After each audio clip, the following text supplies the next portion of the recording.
Hola, mi nombre es Janet Flores y hoy les voy a presentar nuestro artículo titulado Análisis de señales ESG para la clasificación de arritmias cardíacas con redes neuronales convolucionales, una revisión sistemática. Este trabajo fue desarrollado con el objetivo de explorar cómo las redes neuronales convolucionales hoy en día están siendo utilizadas para mejorar la precisión en el diagnóstico de las arritmias. En la parte de introducción tenemos que las enfermedades cardiovasculares son actualmente la principal causa de muerte a nivel mundial según la Organización Mundial de la Salud, y para detectarlas el electrocardiograma o ECG por sus siglas es lo que se ha convertido en una herramienta clave, ya que permite identificar irregularidades en el ritmo cardíaco. Es un método no invasivo y a través de él podemos obtener información valiosa sobre la salud del corazón. El problema es que el diagnóstico manual de estas arritmias muchas veces puede ser un proceso bastante tedioso y propenso a errores, especialmente cuando se tiene que revisar una gran cantidad de datos, y además la interpretación de los resultados puede variar de un médico a otro, lo que puede generar inconsistencias en los diagnósticos. Aquí es donde entran en juego las redes neuronales convolucionales, porque estas redes forman parte de las técnicas de inteligencia artificial que han demostrado ser efectivas para identificar patrones complejos dentro de las señales ECG y de esta manera poder clasificar arritmias de forma precisa y rápida. En esta diapositiva de aquí podemos ver una pequeña clasificación de lo que son los métodos de inteligencia artificial. La inteligencia artificial se divide en varias ramas, como el procesamiento del lenguaje natural, visión por computadora, el aprendizaje automático, que es el enfoque principal de nuestro estudio, el cual se divide a su vez en aprendizaje no supervisado, supervisado y por refuerzo. Y dentro del aprendizaje supervisado encontramos técnicas como la regresión y la clasificación. Dentro de la clasificación también destacan varios métodos, pero nos vamos a enfocar especialmente en las redes neuronales artificiales, que pueden ser de una sola capa o multicapa, y en el contexto de la clasificación de arritmias cardíacas, las redes multicapa como las convolucionales y las recurrentes son las que han demostrado ser particularmente eficaces.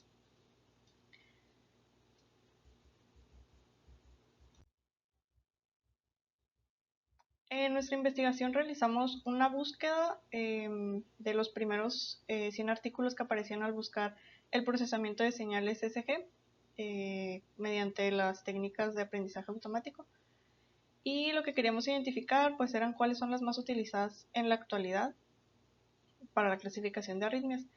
Como podemos ver aquí en esta gráfica, la técnica más utilizada son las redes neuronales convolucionales, con más de 40 estudios que son las que emplean, 40 de los 100. Y esto se debe a la capacidad que tienen para poder identificar características dentro de las señales, por lo que son muy efectivas para este tipo de clasificación. En cuanto a la metodología utilizada para esta revisión sistemática, se realizó primeramente una búsqueda en bases de datos académicas como las de Mendeley, Springer, Science Direct y el ACM Digital, y utilizamos palabras clave específicas como el análisis de ECG, las técnicas de procesamiento, las bases de datos de arritmia y las redes neuronales convolucionales. Y también establecimos criterios de inclusión y de exclusión. Incluimos trabajos que fueron publicados entre el 1 de enero del 2013 y el 31 de enero del 2023, que utilizaran técnicas de inteligencia artificial, y también incluimos pues, los que utilizaran redes neuronales convolucionales y que contuvieran un preprocesamiento claro de las señales de ECG. Por otro lado, excluimos aquellos estudios que no aplicaran algún preprocesamiento de datos o no proporcionaran una descripción clara de las bases que utilizaban, las bases de datos, y tampoco consideramos en los que la señal SG, los que no consideraran la señal SG o no reportaran métricas de rendimiento. Y finalmente pues realizamos una selección de los artículos que fue como en dos etapas. Primero revisamos los títulos y resúmenes para identificar los más pertinentes y ya los seleccionados de ahí pasaron a otro filtro, ya en donde los hicimos la lectura completa de los artículos que seleccionamos. Ahora pasaremos a los resultados de nuestra investigación. En esta sección les mostraré los hallazgos obtenidos de todos los estudios analizados. Primeramente está la parte de los diagnósticos que son utilizados en la clasificación. Dentro de los estudios revisados se enfocaron principalmente en ritmos como el ritmo sinusal, que es la que consideran la clase normal o la clase base, y los más utilizados son el bloqueo de rama izquierda y el bloqueo de rama derecha. Sin embargo, también se observó que hay alguna diversidad en los diagnósticos empleados, lo que nos indica que los modelos se han ido adaptando a diferentes condiciones clínicas. Por otro lado, en el preprocesamiento de los datos, el filtrado de la señal es algo fundamental para eliminar ruidos y las interferencias y asegurar que los modelos puedan trabajar con datos de la mejor calidad. En esta parte, los filtros pasabanda y los pasabaja fueron los más comunes y también se utilizaron las transformadas wavelet y la transformada de Fourier para descomponer la señal en diferentes frecuencias y de esta manera mejorar la identificación de patrones específicos dentro de las señales SG.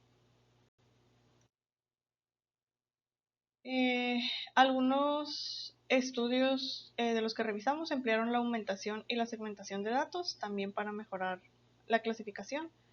La aumentación lo que permitió fue manejar el desbalance de los datos entre las clases que se utilizaban y la segmentación, por otro lado, consistía en decidir qué segmento de la señal se iba a utilizar. También lo más utilizado fue identificar los picos R de la señal y de ahí definir un número de muestras para utilizar antes y después de los picos identificados. En esta tabla se muestran los 15 estudios que se analizaron y en donde se compararon aquí las arquitecturas utilizadas.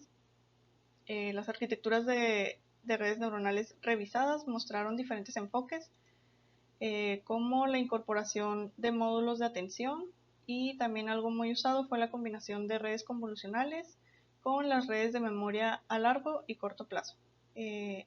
Principalmente esta combinación híbrida demostró ser especialmente efectiva y aumentó la precisión de la clasificación hasta un 99.3% en algunos de los estudios.